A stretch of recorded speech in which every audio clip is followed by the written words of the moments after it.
जय माता दी। ओम साईं का सभी को जय माता दी। गुरु माँ, मैं जय माँ भद्रकाली कालका माँ की बेटी बिलंदपुर दरबार से आशा करती हूँ महामाई की कृपा से सभी बच्चे ठीक होंगे, खुशहाल होंगे। महामाई जगत जननी जगदम्बे सभी बच्चों पर अपनी कृपा दृष्टि बनाए रखे।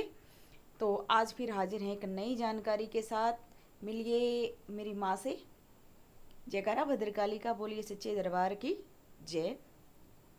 तो भाई लाइव में भी जुड़ते हैं और दरबार में भी आते हैं बच्चे, और कमेंट्स भी होते हैं। तो बहुत सारे बच्चों का एक ही सवाल होता है कि माँ, मेरे अंदर काली माँ की हाजिरी आती है, और जो आस पड़ोस के आदमी हैं या फिर मेरे फैमिली में ही कई मेंबर ऐसे हैं जो ये बोलते हैं कि ये ठीक नहीं है कि हाजिरी आ रही है, इसको रोको, काली माँ को मत पूजो, इसकी पूजा मत करो।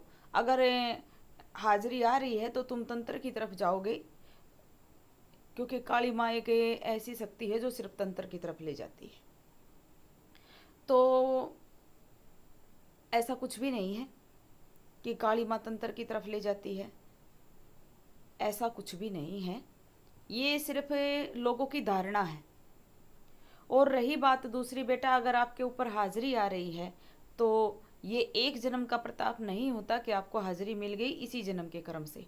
वो हमारे पिछले जन्मों का प्रताप होता है, हमारे पिछले जन्म के कर्म होते हैं। कुछ हमारे जो पूर्वज हैं उनके कर्म होते हैं जो हमें इन शक्तियों की सवारी मिलती है, इन शक्तियों का अंश मिलता है, इन शक्तियों की तरंग मिलती है, इन शक्तियों की कृपा मिलती है। तो अगर आपको ये कृपा मिली है तो मेरे हिसाब से आपको उस कृपा को लोगों की सुन के नहीं छोड़ना चाहिए, जबकि आपको अपने काम पर ध्यान देना चाहिए। जो हाजिरी आपको बता रही है, जो अनुभव दे रही है, उन चीज़ों को समझने की कोशिश करनी चाहिए, क्योंकि वो भी एक माँ है। जरूरी नहीं कि जिस इंसान पर महाकाली की, भद्रकाली की शक्ति आती है वो तंत्र ही करता हो। भक्ति भी तो होती है, तो भक्ति वाला रास्ता अपनाइए। क्योंकि रामायण का अंतिम सार यही था कि राजा राम ने प्रजा की भलाई के लिए अपना पूरा जीवन बलिदान कर दिया, लेकिन आखिर में वही प्रजा उनकी दुश्मन हो गई थी। तो लोगों की ना सुने, अपने पथ पर चलते जाइए। हाँ, उस महारानी, उस जगतजननी, उस जगदम्बा से ये बोलिए कि माँ, मैं सिर्फ आपकी सेवा करना जानता हूँ या जानती हूँ। अब इस रास्ते पे आपको मुझे कहाँ तक पहुँचाना है, अपने चरणों की धूल बनाना है, अपने चरणों तक पहुँचाना है, या फिर रास्ते में ठोकरें खिलानी है, वो आप जाने, आपका काम जाने। मैं सिर्फ एक बात जानती हूँ या जानता हूँ कि मेरी माँ हो आप। तो माँ अपने बच्चों को कभी नहीं भटकाती बेटा।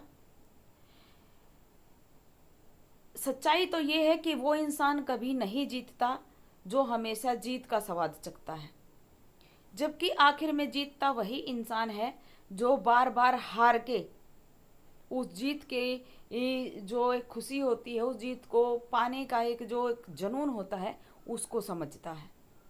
जो इंसान हार कर भी हार नहीं मानता और बार बार कोशिश करता है, बार बार उस पथ पर चलकर उस महाशक्ति के चरणों तक पहुंचने का प्रयास करता है, आखिर में वो इंसान जरूर जीतता है। तो मेरे हिसाब से लोगों की ना सुने। अगर वो सवारी, वो तरंग, वो हाजिरी, वो जगत जननी की कृपा आपको मिली है, तो आपसे किस्मत वाला भाग्यशाली इंसान इस धरती पर नहीं है। तो अपनी किस्मत को बार बार धन्यवाद कीजिए और इस जगदम्बे की चरणों को पकड़ लीजिए।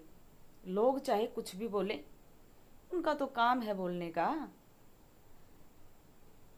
और इनकी सेवा करते रहिए और सिर्फ एक ही शब्द बोलते रहिए, जय माँ की, जय माई की, जय माई की, जय माई की।